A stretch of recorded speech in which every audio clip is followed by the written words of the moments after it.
Welcome to the video, everyone. My name is AFarCryAway, and today we're playing some Brothers in Arms Road to Hill 30 in 4K with some mods.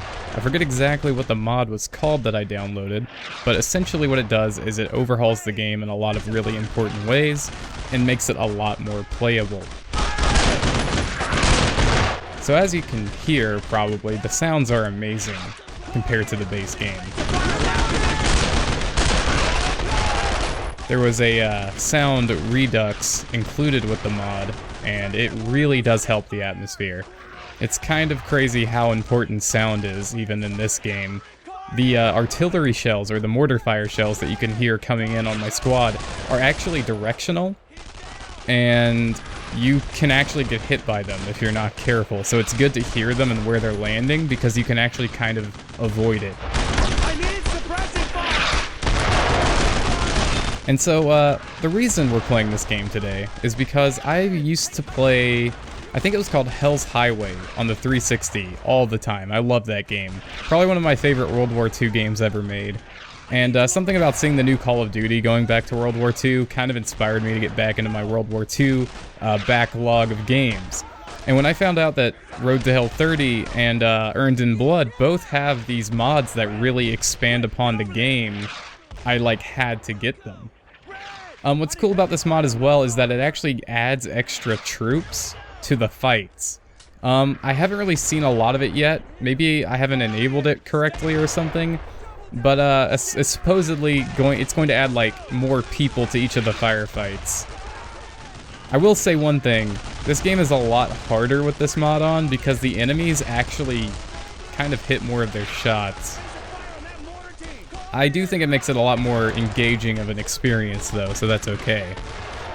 As you can see here, we're basically just moving cover to cover, and I'm kind of trying to get a lay of the land. There is a tactical view you can use, but it doesn't really give you a good zoom back off of the field, so it's really hard to kind of get your bearings. And I don't like to use that anyway because I like to do it on the fly, you know, be a commander on the fly, and since I've never played this game before, I'm having to really adjust my playstyle and kind of figure out, okay, what's going on, what's the situation here. Also, I have taken a break from playing this for a couple of days, so you'll see a lot of times in this video I get kind of confused on what I'm doing, and that's mainly just because I forgot some of the basic controls and whatnot. So what I'm trying to do is use a red squad, and that's the guys on the right with their BAR and whatnot. I'm trying to use them as kind of a base of fire and suppression squad, while I use Corian's squad, who have Thompsons, to be kind of the flanking force. And essentially the goal for me right now is just suppress and then flank, suppress and then flank. It's pretty basic, but it's pretty damn intense, especially when you're going up against an MG42 nest, because those things are, one, really hard to suppress, and two, if you get caught out in the open for even a second, they will kill you instantly. Doesn't matter if you're on full health or anything, you'll die instantly if they catch you. So you have to be real careful when navigating around one of those. We got really lucky here that I didn't get taken out. I mean, I was standing up all the time and moving between cover, but I don't know, I'm pretty lucky.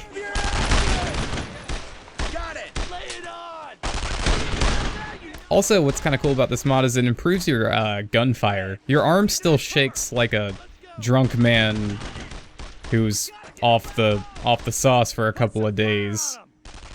So, you know, you'll see here, your hand is still a little bit shaky. It's really hard to keep a steady aim.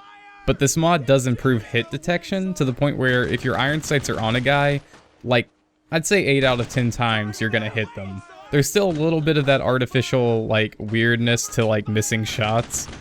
But honestly, in a game like this, it's actually okay because the focus is getting your squad to flank, not necessarily for you to be a one-man army just sniping people. So, any other game, this wouldn't be acceptable, but in Brothers in Arms, it's actually not that bad.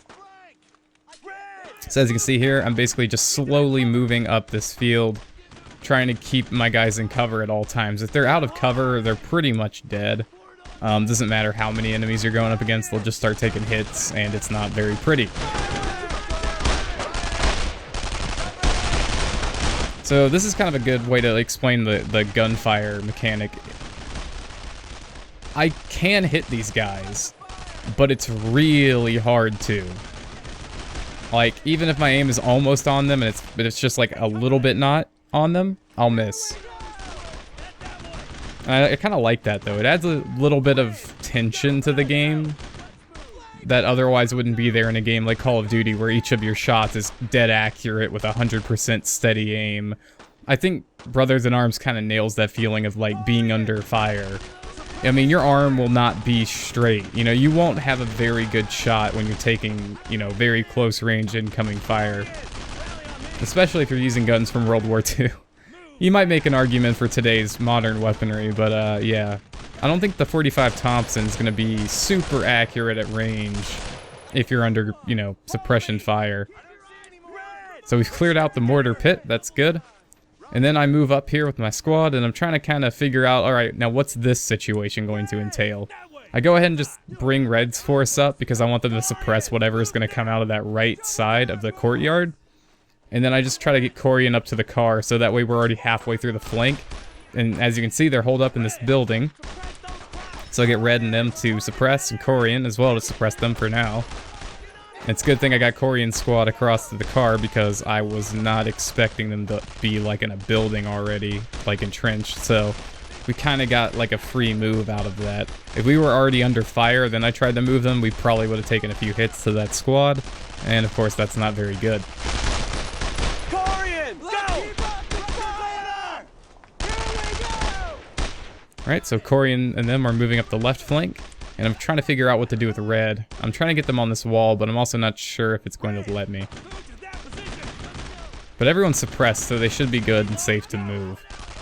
Sometimes the enemies will take pop shots at you, even when they're fully suppressed, but most of the time you'll be okay. And here I have a little bit of a hero moment. Roger. And he's down. I thought those were enemies at first, but then I recognized the airborne stuff. Almost shot him, though. Not a lot of time here, Baker. Leggett got word from upstairs that a tank is moving into this area. Their ammo resupply is right on the other side of this building. So find anything you can to make sure that tank doesn't get into town. There's a lot of movement still in the area. So we'll stay here and cover your ass. Go! Alright, so for this part, we have a very complicated setup, and it gets started really fast. So I was not ready for this at all. I wasn't expecting the enemies just to pour out the second the mission briefing there ended. So we have 3 enemy squads, possibly 4. Sometimes they respawn squads as well in the back, so you never really know. I kind of like that about the game. You never really have 100% clue how many enemies you're actually going up against. Like, yeah, you see the big old circle things, but sometimes you won't see them. If the enemies are concealed and none of your squad has visual on them, they'll actually be hidden. So you still need to be careful when you're pushing, because you really don't know how many squads you're up against. Corian, set up there. Red, unload on. So same deal. Red's team suppressive fire, Corian's team is flanking. Only thing is though, is I was expecting more enemies to pour through this left side because of the setup. With a huge wall going around, I figured we'd be flanked. And I guess spoiler alert, we actually don't get flanked, so I just go ahead and move Corian's squad all the way around. This is kind of where things get a little bit, they go a little bit sideways for me, because I really don't know what to do with Red's squad, so I'm just trying to think, alright, what do I do? So I move them onto the semi-flank, but I want them somewhere where they can still put suppression on those 3 squads. And here is where I try to get Corian and them to flank the enemies, and it gets a little squirrely up in here, so you'll see what I mean. You'll see what I mean in a second. So that could have ended really badly. I could have died if I wasn't fucking awesome. Stop firing! Another down! Fire at him! Covering Red! Corian! Face the fire! Shoot there, Baker! Trying to figure out what to do with this last squad. Rather, last man. I don't see you anymore! Red! Move fast! Corian! You're with me! Boys. You heard him, let's move! Alright, so I'm gonna go ahead and let you guys see the beginning part of this, but let's just say I wasn't ready for the tank. Fire! Over there! There's no way!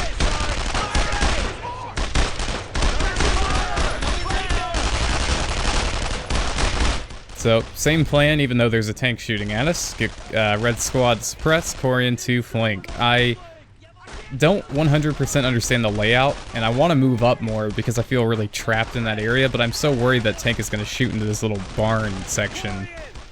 Which turns out to be kind of a legitimate concern, but at the same time kind of not. This ends up being actually the safest place to put the squads, but at the same time, it's not ideal. The tank can actually put rounds through the windows and the doors and splash damage everyone, so over time you will lose everyone unless you act very quickly on dealing with the tank.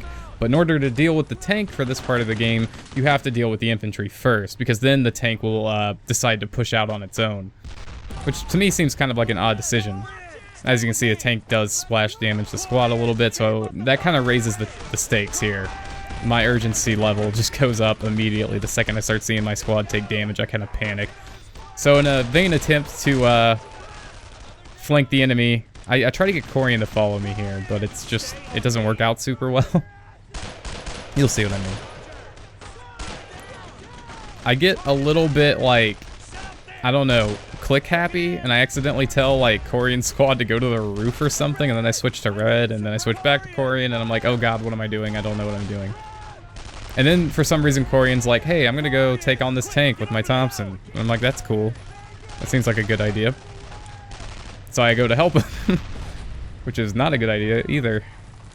And I figured this would be like the tanks earlier in the game where you could jump on their back and throw a grenade in them.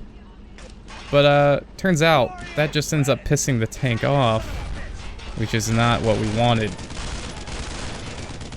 Luckily, I'm kind of using the enemy tank as cover here, and I see a Panzerfaust, so I'm like, oh yeah, baby, give me that Panzerfaust, let's go, tank. Thinking I'm gonna kill him in like one shot. Well, of course I don't, because, you know, video game.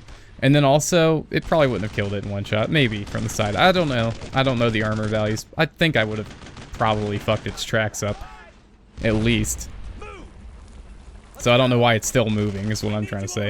And obviously I just lost 2 men, so I'm just like, well, we're fucked, because I don't like losing anybody, and if I lose anybody, I tend to like restart, but I'm like, I want to make sure yeah, and then we just lost Alan. Alright, so I'm probably 1 shot away, and this is where I kind of screw up. And by kind of screw up, I mean I really screwed up. Yeah. So I decided to kind of, speed up the video on my second attempt here. I'm really fucked up. Most of my squad is dead again. But I figured out that the Panzerfaust actually just respawn in that box over and over and over. So that's all you have to do. You just camp behind it, let your squad fight, and then you can kill the tank very easily, actually, once you kind of understand the mechanic there. It's just grab the Panzerschrecks from the box. You know, if I gave anyone else the order to attack a tank on foot, they'd probably just tell me to go to hell. You're one tough son of a bitch. And you didn't want to be squad leader. Right, and that's it for Brothers in Arms today. Thank you very much for watching. If you want to see more of this, please let me know in the comments section below. Until next time, peace out. You really get to know a man if you have to watch him die. That moment right before he realizes it's over. That moment his face reflects every decision he's ever made. What kind of life he led. And if he regrets it.